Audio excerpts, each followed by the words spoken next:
CCTV footage भी आप देख सकते हैं जिससे सुराग तलाशने की कोशिश है। हमारे साथ हमारे दो संवाददाता कमलजीत संधू साथ ही साथ सुनील जी भट्ट दोनों ही जुड़ गए हैं। कमलजीत, सबसे पहले जानना चाहेंगे क्या अभी तक कोई तस्वीर साफ हो पाई है, क्योंकि पहले कहा जा रहा था एक धमाका है, फिर जानकारी मिली कि नहीं एक के बाद एक दो धमाके हुए हैं। देखिए, जो हमें जानकारी मिल पाई है, दो धमाके हुए हैं, दोनों तकरीबन साथ साथ हुए हैं। एक छत पे हुआ और एक ग्राउंड पर हुआ है। इसका मतलब ये है कि ड्रोन से ये एक इंटरनल साबोटाज की जहां तक बात आ रही थी, और ड्रोन से जो ब्लास्ट करने वाली बात है, हमें बताया गया 14 किलोमीटर की दूरी पर है ये एयरफोर्स स्टेशन का जो पेरीमीटर है, जहां पे ये टेक्निकल एरिया में ब्लास्ट हुआ है। ये बाहरी इलाका नहीं है, ये बिल्कुल इंटरनल एरिया है जहां पे हेलीकॉप्टर वहां पे खड़े होते हैं। यानी अगर साजिश के तहत अगर वो हेलीकॉप्टर पे भी ड्रोन अटैक करना चाह रहे थे और उसे ध्वस्त करना चाह रहे थे तो शायद कर पाते, लेकिन अपने आप में बात यह है कि ड्रोन डिटेक्ट क्यों नहीं हो पाया। अब से पहले हमने देखा है कि कई बार, कम से कम दर्जनों बार पाकिस्तान ने ड्रोन के जरिए वेपन्स भेजे हैं बॉर्डर इलाके में, जम्मू एरिया में। और अब ये जो एरिया है 12 किलोमीटर से ज्यादा बढ़कर 14 किलोमीटर है, यानी ड्रोन को कुछ आगे चल के आना पड़ा एयरफोर्स स्टेशन में। लेकिन एक लो फ्लाइंग ड्रोन है, वो रडार से डिटेक्ट नहीं हो पाता है। तो कई लोग बोल रहे हैं कि ये एक इवेंचुअलिटी थी जिसको प्रिवेंट करना बहुत ही मुश्किल है। लेकिन अब बात आ रही है एंटी ड्रोन टेक्नोलॉजी की, कि अब तक क्यों ये नाकामयाब रहा है और अब तक क्यों नहीं डिटेक्ट हो पाया।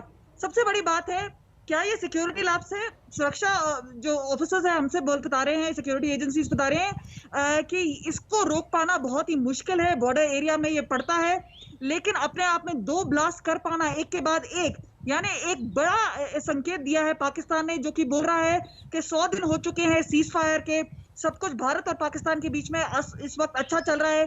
FATF में भी पाकिस्तान ग्रे लिस्ट में रहा है, 26 से 27 में उन्होंने अपनी जो पूर्ति की है कंडीशंस की। लेकिन ऑन ग्राउंड में आपको पता चल रहा है कि पाकिस्तान किस तरह से साजिश रच रहा है और किस तरह से आतंकी गुट हैं वो लॉन्च पैड्स पे एक्टिव हैं, और किस तरह से ड्रोन अब एयरफोर्स स्टेशन तक पहुंच गया है।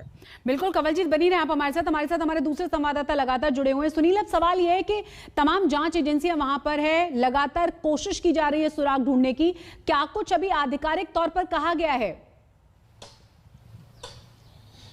शशि, मैं पहले आपको बता दूं कि यहाँ से जो है अंतर्राष्ट्रीय सीमा की दूरी जो है वो 14 किलोमीटर नहीं है, लगभग 25 किलोमीटर है, उससे अधिक है। और दूसरी बात यह है कि जो आधिकारिक बयान आया, उन्होंने साफ तौर पर कहा है कि अभी इतनी जल्दी ड्रोन अटैक कहना गलत होगा, और सभी पत्रकारों से अपील की गई है कि अभी जो है जो आधिकारिक तौर पर बयान दिया गया है उसी पर रहे, कि अभी कोई कंक्लूजन ड्रॉ नहीं किया जा सकता है। जहां तक आधिकारिक बयान की बात है तो साफ तौर पर उन्होंने कहा है कि पुष्टि तो हुई है कि अंदर लो इंटेंसिटी के जो है दो धमाके हुए हैं कल मध्य रात्रि के बाद।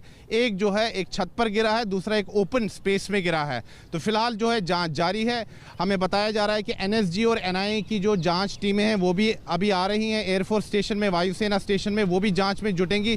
फॉरेंसिक टीमें तो पहले ही आ चुकी हैं, पुलिस के आला अधिकारी भी वहां पर पहुंच चुके हैं। और जहां तक रक्षा मंत्री राजनाथ सिंह है, उन्होंने भी जो है एयरफोर्स के अधिकारियों से बात की, और यहां पर अब एयरफोर्स के जो उच्च अधिकारी हैं वो भी यहां पर पहुंच रहे हैं। तो जांच का दायरा बढ़ाया जा रहा है, लेकिन अभी ये कहना बहुत ही जल्दी होगा कि ये हमला जो है ड्रोन के जरिए हुआ है, ये अभी जांच का विषय है। और यही जो है रक्षा प्रवक्ता ने भी कहा है सभी पत्रकारों से कि अभी जो है, क्योंकि ये बहुत ही संवेदनशील मामला है, राष्ट्रीय सुरक्षा का मामला है, तो इतनी जल्दी इस पर जो है किसी कंक्लूजन पर पहुंचना गलत होगा।